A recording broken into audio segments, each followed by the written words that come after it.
ब्रह्मांड नायक राजाधिराज योगिराज परब्रह्म सद्गुरु श्री स्वामी समर्थ महाराज यांच्या कृपेने आज जी स्वामी समर्थ महाराजांची कथा आहे, जय स्वामी समर्थ महाराज माझ्याकडून वधून घेतली ते मी तुमच्यापुढे थोडक्यात सांगण्यात आले। सद्गुरु श्री स्वामी समर्थ महाराज जय। श्री स्वामी समर्थ अनंत कोटी ब्रह्मांड नायक राजाधिराज योगिराज परब्रह्म सद्गुरु श्री स्वामी समर्थ महाराज यांची कृपा ही अविरत आहे। आजपास ब्रह्मांड नायकाच्या दरबारामध्ये ज्या अन्नपूर्णा मातेचे आपण जे अन्नदान चालू केलं त्याला 4 वर्ष पूर्ण होत आहे आणि त्या 4 वर्षानिमित्त आपण आपल्या मठामध्ये एक दीपउत्सव आरतीच्या स्वरूपामध्ये केला आणि आज साक्षात अन्नपूर्णा माता या मठामध्ये साक्षात प्रगट झालेली आहे।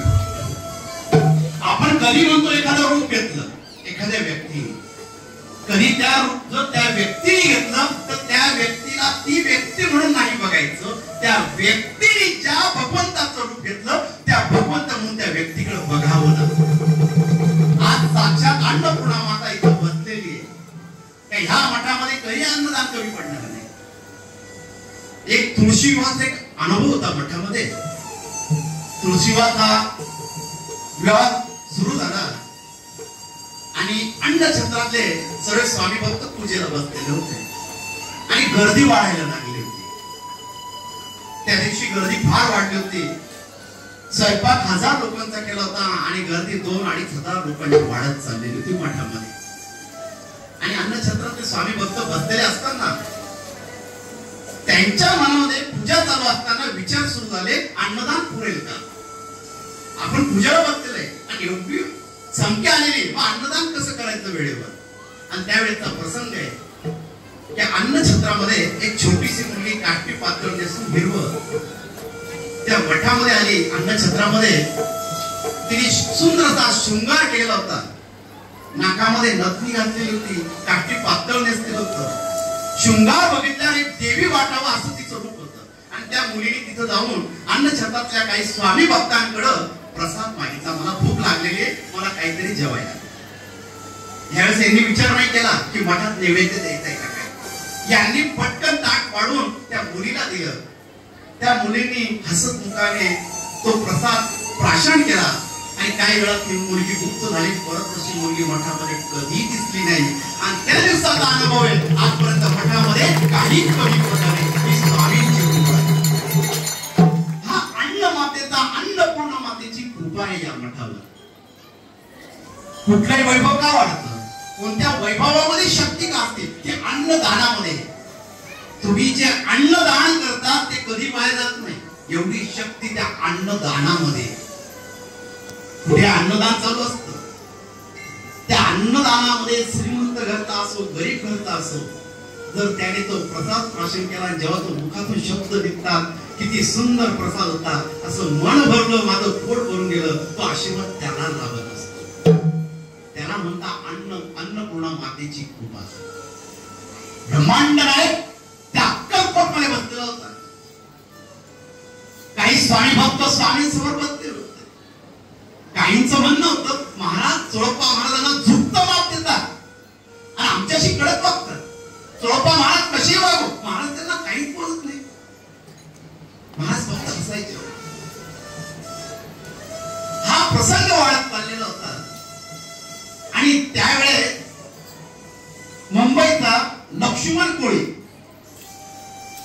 यांनी स्वामींची कीर्ती ऐकलेली होती। हा स्वामींची कीर्ती ऐकून त्या अक्कलकोट मध्ये आलेला होता।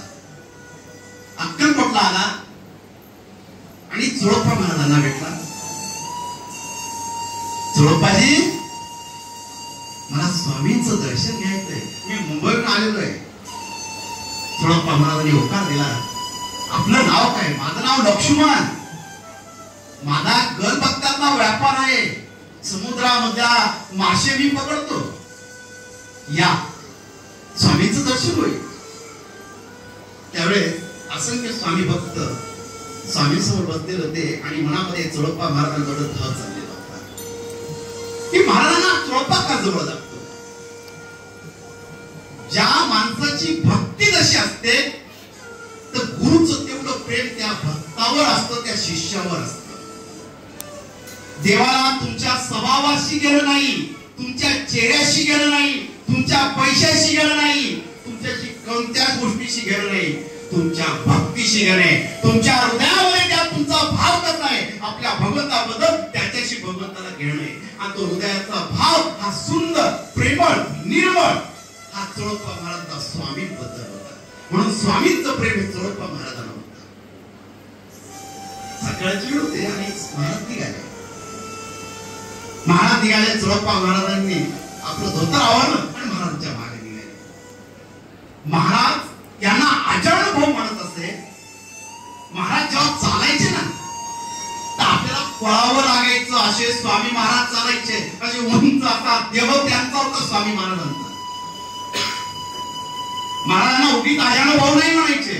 स्वामींचे दोन्ही हात गुडघ्यापर्यंत पोहोचत असे. स्वामींसोबत चालणं आपल्यासारख्या भक्ताला शक्य होत नसे. आणि जेव्हा स्वामी महाराज चालत सुरू चोळप्पा महाराज त्यांच्या मागे. हा लक्ष्मण कोळी मुंबईहून आलेला, ओ चोळप्पाजी मला येऊ द्या ना, या ना बरं.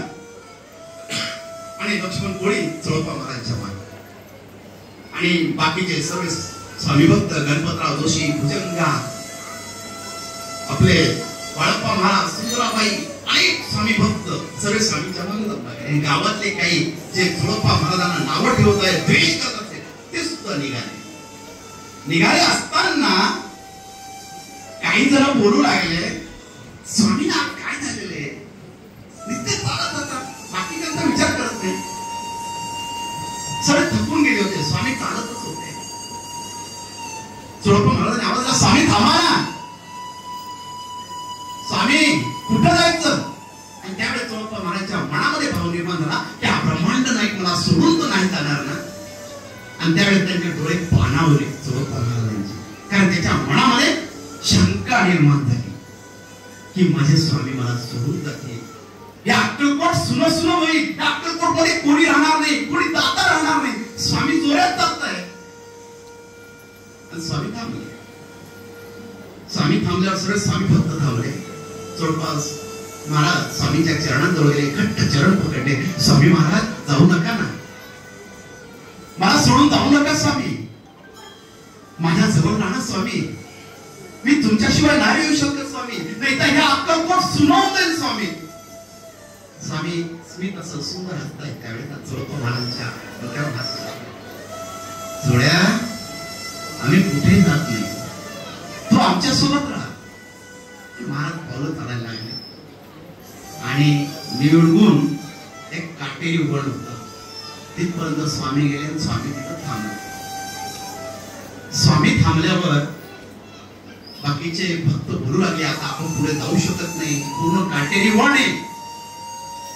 तेव्हा चोळप्पा महाराज स्वामीला एक शब्द बोलत आहे.